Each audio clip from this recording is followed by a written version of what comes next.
beg, make them even do pay me my salary. I cannot come and kill myself for these Arsenal boys to know they hear word. I don't tire for this life.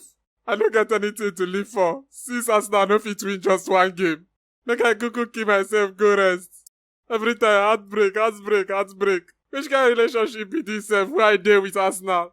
I can't do this anymore. Let me just die. Omo, I swear, this chicken lap sweet die.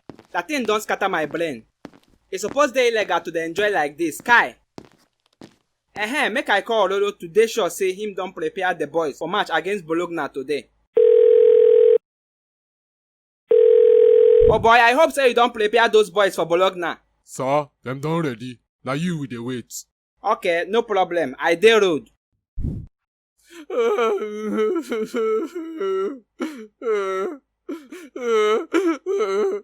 I must to kill myself. Oh. Wetin be this? Na hang you dey try hang yourself? Leave me, oh. I go kill myself today. Why na? Arsenal don to break my heart. Them no even fit draw common Brighton. I no get any reason to live again. You wan kill yourself because of Arsenal wey their players enter club immediately the match finish? Some sef go dey play PS6 wey never comot, and you dey here wan die. See as your momones don enter challenger level. You no dey see better clubs go fan wey no be Arsenal? Abeg, I wan die go rest. Arsenal na the only club wey I love since when dem born me. I no fit love another club like Arsenal. Oya, you know wetin go happen? As you don make up your mind say you wan die true. Abeg, help me with your name and village address. Why? Now. So that I go come chop rice for your head during your burial. You dey craze. Na your own head I go come chop rice on top.